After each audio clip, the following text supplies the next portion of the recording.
मेरे प्यारे विद्यार्थियों, सेमेस्टर 5 के क्लास में आपका स्वागत है। आज हम बात करेंगे लाइफ सेटिस्फेक्शन क्या है, कौन कौन से कारक लाइफ सेटिस्फेक्शन को प्रभावित करता है, लाइफ सेटिस्फेक्शन का क्या इम्पोर्टेंस है। जीवन संतुष्टि यानी कि लाइफ सेटिस्फेक्शन वह तरीका है जिसमें व्यक्ति अपने संवेग, भावना एवं भविष्य के दिशाओं और विकल्पों के बारे में वे क्या महसूस कर रहे हैं वह दिखाते हैं। मनोदशा, संबंधों में संतुष्टि, लक्ष्यों की प्राप्ति, आत्म अवधारणाओं एवं अपने दैनिक जीवन में होने वाली समस्याओं के सामना करने की क्षमता के संदर्भ में यह एक प्रकार का मापन है। जीवन संतुष्टि को प्रभावित करने वाले 10 कारक हैं, जैसे नंबर 1 व्यक्तित्व, पर्सनालिटी। 2 आत्मसम्मान, सेल्फ स्टीम। 3 जीवन का दृष्टिकोण, आउटलुक ऑन लाइफ। उम्र, जीवन की घटनाओं और अनुभव पर दृष्टिकोण, life events and experience. Number 6 मौसमी प्रभाव, सीजनल इफेक्ट्स। नंबर 7 मूल्य, वैल्यूज। नंबर 8 संस्कृति, कल्चर। नंबर 9 परिवार, फैमिली। And number 10 career. ये सारा 10 तत्व हमारे लाइफ सेटिस्फेक्शन को प्रभावित करते हैं। अब देखते हैं व्यक्तित्व कैसे लाइफ सेटिस्फेक्शन को प्रभावित करता है। व्यक्तित्व की मुख्य अवधारणाओं में से एक बिग 5 कारक मॉडल है जिसे ओशन के नाम से जानते हैं, शॉर्ट में ओशन बोलते हैं।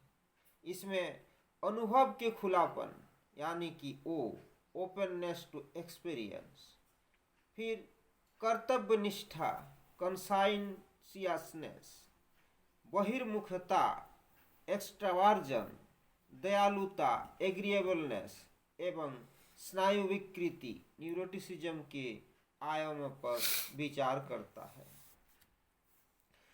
1998 में डेनेव और कूपर द्वारा किए गए एक अध्ययन में कई अध्ययनों का विश्लेषण कुछ व्यक्तित्व प्रश्नावली के साथ किया गया था जो व्यक्तिपरक कल्याण यानी कि सब्जेक्टिव वेलबींग और व्यक्तित्व उपायों से जुड़ा था। उन्होंने पाया कि न्यूरोटिसिज्म जीवन की संतुष्टि का सबसे मजबूत प्रिडिक्टर के रूप में था। न्यूरोटिसिज्म उन लोगों से भी जुड़ा होता है जिन्हें अपना दिमाग चलाने में कठिनाई होता है और उन लोगों में मानसिक बीमारी से पीड़ित होना आम बात है। अब देखते हैं अनुभव के खुलेपन, ओपननेस टू एक्सपीरियंस। अनुभव करने के लिए खुलापन यानी कि ओपननेस टू एक्सपीरियंस उन क्वालिटीज में एक है जो 5 फैक्टर मॉडल में मानव व्यक्तित्व का वर्णन करने के लिए उपयोग किया जाता है। खुलेपन में 6 पहलू या आयाम शामिल है। नंबर 1 सक्रिय कल्पना यानी कि फैंटेसी। नंबर 2 सौंदर्य संवेदनशीलता, एस्थेटिक सेंसिटिविटी। नंबर 3 आंतरिक भावनाओं के प्रति सावधानी। नंबर 4 विविधता के लिए प्राथमिकता। नंबर 5 बौद्धिक जिज्ञासा एंड नंबर 6 मूल्य, वैल्यूज शामिल है। व्यक्तित्व कारक अनुभव करने के लिए खुलापन सकारात्मक रूप से जीवन की संतुष्टि के साथ संबंधित है। अधिक लगातार समाजीकरण भी समग्र कल्याण ओवरऑल वेलबींग में योगदान देता है। जो लोग संवाद करते हैं और जिन्हें दूसरों के लिए अधिक खुला माना जाता है उनमें उच्च स्तर की लाइफ सेटिस्फेक्शन होती है। अब कर्तव्यनिष्ठता के बारे में जानते हैं। कॉन्साइंसियसनेस। कर्तव्यनिष्ठा से तात्पर्य सावधानी से परिश्रम करने का व्यक्तित्व गुण, किसी कार्य को अच्छी तरह से करना और दूसरों के प्रति दायित्व को गंभीरता से लेना। कर्तव्यनिष्ठ लोग कुशल और संगठित होते हैं। ये लोग आत्मानुशासित, कर्तव्यपरायण, उपलब्धि प्राप्त करने वाला एवं योजनाबद्ध तरीके से कार्य करने वाले होते हैं। ये लोग आमतौर पर भरोसेमंद होते हैं। इनके व्यवहार में साफ सुथरा एवं व्यवस्थित रहने का तथा सावधानी से कोई भी कार्य को करने का गुण दिखाई देता है। ये लोग कोई भी कार्य को करने से पहले अच्छे से सोच विचार कर लेते हैं। अब बहिर्मुखता, एक्स्ट्रावर्जन। अंतर्मुखता और बहिर्मुखता शब्द का व्यवहार लोकप्रिय ढंग से कार्ल जूंग द्वारा किया गया था। हालांकि उनके द्वारा व्यवहार किया गया शब्द अंतर्मुखता और बहिर्मुखता का अर्थ कुछ दूसरा था। यहाँ बहिर्मुखता का अर्थ बहिर्गामी, आउटगोइंग, बातूनी, टॉकेटिव एवं ऊर्जावान व्यवहार, एनर्जेटिक बिहेवियर से है, जबकि अंतर्मुखता अधिक आरक्षित, मोर रिजर्व्ड और एकांत व्यवहार, सॉलिटरी बिहेवियर में प्रकट होता है। अब देखते हैं दयालुता किसे कहते हैं।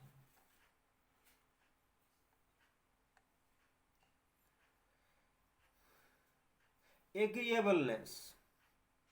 एग्रीएबलनेस एक व्यक्तित्व विशेषता है जो व्यक्तिगत व्यवहार विशेषताओं में प्रकट होती है, जिसे दयालु, सहानुभूतिपूर्ण, मददगार और विचारशील माना जाता है। स्नायु विकृति, न्यूरोटिसिज्म। ऐसे व्यक्ति जो स्नायु विकृति पर उच्च स्कोर प्राप्त करते हैं वे औसत से अधिक मूडी होते हैं और चिंता, भय, क्रोध, हताशा, ईर्ष्या, अपराध बोध, उदास मनोदशा और अकेलेपन जैसे भावनाओं का अनुभव करते हैं। अब दूसरा कारक जो हमारा सेल्फ स्टीम, जो हमारे लाइफ सेटिस्फेक्शन को प्रभावित करता है वह है सेल्फ स्टीम, आत्मसम्मान। अब देखते हैं आत्मसम्मान हमारे लाइफ सेटिस्फेक्शन को कैसे प्रभावित करता है। संतुष्टि के साथ लाइफ स्किल एकमात्र पैमाना है जिसका उपयोग UNESCO, CIA, new economics foundation, WHO, when हावन डेटाबेस, लैटिन ब्रोमोटर, अफ्रो ब्रेमोमीटर और UNHCR द्वारा किया जाता है ताकि यह मापा जा सके कि कोई व्यक्ति अपने आत्मसम्मान यानी कि सेल्फ स्टीम, कल्याण एवं जीवन के साथ समग्र खुशी, ओवरऑल हैप्पीनेस विथ लाइफ को कैसे देखता है। शोधों से पता चला है कि आत्मसम्मान की अवधारणा से सकारात्मक विचारों और जीवन संतुष्टि यानी कि लाइफ सेटिस्फेक्शन पूरी तरह प्रभावित होता है। अब देखते हैं जीवन का दृष्टिकोण कैसे हमारे लाइफ सेटिस्फेक्शन को प्रभावित करता है। जीवन के प्रति व्यक्ति की मनोदशा और दृष्टिकोण उनकी अपनी जीवन संतुष्टि की धारणा को प्रभावित करता है। दो प्रकार की भावनाएं हैं, होप एंड ऑप्टिमिज्म, जो प्रभावित कर सकता है कि लोग अपने जीवन को कैसे देखते हैं। आशा और आशावाद दोनों ही संज्ञानात्मक प्रक्रियाओं से मिलकर बने हैं जो आमतौर पर लक्ष्यों की अनुभव और उन लक्ष्यों की पहुंच के प्रति उन्मुख होते हैं। आशावाद उच्च जीवन संतुष्टि से जुड़ा हुआ है, जबकि निराशावाद अवसाद के लक्षणों से संबंधित है। आपको वो कहानी आशावाद वाला याद होगा, जैसे एक पानी रखा गिलास में जिसमें आधे भरा हुआ है पानी। अगर कोई आशावादी आदमी होगा तो उसको अगर पूछा जाएगा टेबल के ऊपर ग्लास में क्या है, तो बोलेगा ग्लास में आधा पानी भरा हुआ है। और निराशावादी क्या बोलेंगे? बोलेंगे आधा गिलास आधा खाली है। सेलिगमैन के अनुसार लोग जितने खुश होते हैं उतना ही कम वे अपने जीवन के नकारात्मक पहलुओं पर ध्यान केंद्रित करते हैं। विद्यार्थियों, आशावाद और आशा के बारे में हम लोग विशद से अगला क्लास में चर्चा करेंगे। अब देखते हैं उम्र हमारे लाइफ सेटिस्फेक्शन को कैसे प्रभावित करता है। लाइफ सेटिस्फेक्शन पर एज का भी प्रभाव पड़ता है। जैसे जैसे उम्र बढ़ता है वे समझदार और बुद्धिमान होते जाते हैं, इसीलिए वे जीवन को बेहतर देखते हैं और उन्हें लाइफ सेटिस्फेक्शन ज़्यादा होता है। यह दर्ज किया गया है कि किशोरों को वयस्कों की तुलना में लाइफ सेटिस्फेक्शन कम होता है। शोधकर्ताओं ने पाया कि परिवार में माता पिता द्वारा किशोरों पर अधिक नियम कानून पर चलने के लिए बाध्य किया जाता है तथा उनके तमाम कार्यों पर नियंत्रण रखा जाता है, इसीलिए उनमें लाइफ सेटिस्फेक्शन वयस्कों की तुलना में कम पाया जाता है।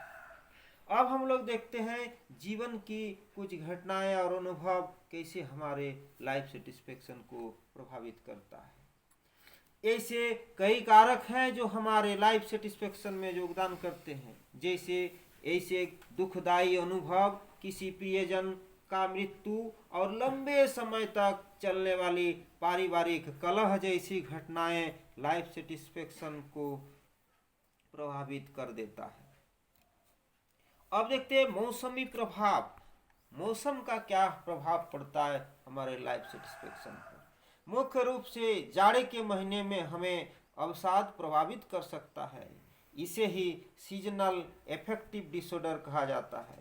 यह सर्दियों के महीने में शुरू होता है और बसंत या गर्मियों में समाप्त हो जाता है। अब वैल्यू मूल्य कैसे हमारे लाइफ सेटिस्फेक्शन को प्रभावित करता है।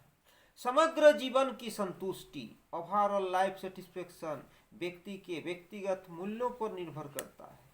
किसी के लिए परिवार महत्वपूर्ण हो सकता है, तो किसी के लिए प्यार, तो किसी के लिए पैसा, तो किसी के लिए अन्य सामग्री हो सकता है। यह एक व्यक्ति से दूसरे व्यक्ति में भिन्न होता है। भौतिकवादी लोगों में गैर भौतिकवादी लोगों की तुलना में जीवन की संतुष्टि के स्तर कम होता है। अब देखते हैं हमारे संस्कृति कैसे हमारे लाइफ सेटिस्फेक्शन को प्रभावित करता है। संस्कृति व्यक्तिपरक कल्याण यानी कि सब्जेक्टिव वेलबींग को प्रभावित करती है। वेलबींग में सामान्य जीवन संतुष्टि एवं दैनिक जीवन के सकारात्मक एवं नकारात्मक प्रभाव दोनों ही शामिल है। संस्कृति जीवन संतुष्टि प्रदान करने के लिए सूचना के विभिन्न स्रोतों की ओर ध्यान आकर्षित कराती है। शाह ने पाया कि इंडिविजुअलिस्टिक कल्चर में जीवन संतुष्टि एवं सकारात्मक प्रभाव के उच्च सहसंबंध था, जबकि कलेक्टिविस्टिक कल्चर में मानदंडों का पालन करना लाइफ सेटिस्फेक्शन के लिए महत्वपूर्ण था। विद्यार्थियों, थोड़ा सा इसको भी आप जान लें कि व्यक्तिवादी संस्कृति है क्या। व्यक्तिवादी संस्कृति इंडिविजुअलिस्टिक कल्चर एक ऐसा समाज है जिसकी विशेषता व्यक्तिवादी है, जो पूरे समूह पर व्यक्ति की प्राथमिकता पर जोर देता है। व्यक्तिवादी संस्कृति में व्यक्ति समूह की मानसिकता से के साथ अपना पहचान कराने के बजाय स्वयं उन्मुख होता है। वे एक दूसरे को केवल शिथिल रूप से लूजली जुड़े हुए देखते हैं और समूह हितों पर व्यक्तिगत लक्ष्यों को ज़्यादा महत्व देते हैं। जैसे संयुक्त राज्य America, Australia, United Kingdom, Canada, Netherland, New Zealand, Ireland, Germany और दक्षिण अफ्रीका को व्यक्तिवादी संस्कृतियों के रूप में पहचाना जाता है। सामूहिक संस्कृति में समूह की जरूरतों और लक्ष्यों को एक व्यक्ति की जरूरतों और इच्छाओं पर समग्र रूप से जोर देती है। ऐसे संस्कृति में समूह के अन्य सदस्यों के साथ संबंध और लोगों के बीच परस्पर संबंध प्रत्येक व्यक्ति की पहचान में केंद्रीय भूमिका निभाते हैं। कुछ देशों में सामूहिक संस्कृति है, जैसे जापान, चीन, Korea, Taiwan, Venezuela, Guatemala, Indonesia, Ecuador, Argentina, Brazil और भारत शामिल है। अब विद्यार्थियों देखते हैं हमारे परिवार हमारे लाइफ सेटिस्फेक्शन को कैसे प्रभावित करता है। जीवन संतुष्टि परिवार से काफी प्रभावित होता है। पारिवारिक जीवन की संतुष्टि एक प्रासंगिक विषय है, क्योंकि हर किसी का परिवार उन्हें किसी न किसी रूप में प्रभावित करता है। अधिकांश लोग जीवन संतुष्टि का उच्च स्तर अपने परिवार से ही प्राप्त करते हैं, जैसा कि गैरी एल वोवेन ने अपने लेख फैमिली लाइफ सेटिस्फेक्शन ए वैल्यू बेस्ड अप्रोच में चर्चा की है। लाइफ सेटिस्फेक्शन को बढ़ाने में परिवार के सदस्यों का संयुक्त रूप से योगदान रहता है तथा उनके व्यवहार में पारिवारिक मूल्य की झलक दिखता है। विद्यार्थियों, अब देखते हैं हमारा व्यवसाय हमारा लाइफ सेटिस्फेक्शन को कैसे प्रभावित करता है। एक संतोषजनक कैरियर जीवन की संतुष्टि का एक महत्वपूर्ण घटक है। उत्पादक क्षमता के साथ कुछ सार्थक करना जीवन की संतुष्टि की भावना में योगदान देता है। उपलब्धि की आवश्यकता पूरी तरह कार्यात्मक व्यक्ति बनने का एक अनिवार्य कारक है। जब कोई व्यक्ति अपने मन के लायक व्यवसाय में होता है तब वह पूर्ण लाइफ सेटिस्फेक्शन का अनुभव करता है। विद्यार्थियों, अब हम देखते हैं लाइफ सेटिस्फेक्शन का हमारे जीवन में क्या इम्पोर्टेंस है, इसका क्या महत्व है। जीवन संतुष्टि के उच्च स्तर बेहतर समग्र शारीरिक स्वास्थ्य के साथ जुड़े हुए हैं। जीवन की संतुष्टि को कई लाभप्रद परिणामों से जोड़ा गया है। हाई लाइफ सेटिस्फेक्शन वाले व्यक्ति व्यावसायिक सफलता में आगे रहते हैं। जीवन संतुष्टि सकारात्मक शैक्षणिक परिणामों से भी संबंध है। एदरगन, बाउर, टुक्सिलो और मैन्सफील्ड के अनुसार हाई लाइफ सेटिस्फेक्शन वाले लोग अच्छा जॉब परफॉर्मेंस करते हैं और अपने व्यवसाय में ज्यादा संतुष्टि प्राप्त करते हैं। वार्गर, डोनो और वेमेंट, डाइनर एंड सेलिगमैन, पावर और डाइनर के अनुसार उच्च जीवन संतुष्टि वाले व्यक्ति अधिक सकारात्मक सामाजिक संबंध रखते हैं, अधिक सामाजिक समर्थन प्राप्त करते हैं और कम जीवन संतुष्टि वाले लोगों की तुलना में अधिक वैवाहिक संतुष्टि का अनुभव करते हैं। सियापुस, स्पिटल और सिंह के अनुसार जीवन की संतुष्टि का संबंध स्वास्थ्य और दीर्घायु से भी है। जीवन संतुष्टि के उच्च स्तर बेहतर समग्र शारीरिक स्वास्थ्य से जुड़े हुए हैं। लियरा, तोरमांकास, रीड, रेंटेन और वर्ग के अनुसार उच्च जीवन संतुष्टि वाले व्यक्तियों में कम जीवन संतुष्टि वाले व्यक्तियों की तुलना में मृत्यु दर का काफ़ी कम जोखिम होता है। अब आशा करते हैं कि आप सभी लोग लाइफ सेटिस्फेक्शन क्या है, कौन से कारक इसे प्रभावित करता है और इसका क्या महत्व है, आप सभी समझ चुके हैं। Thank you.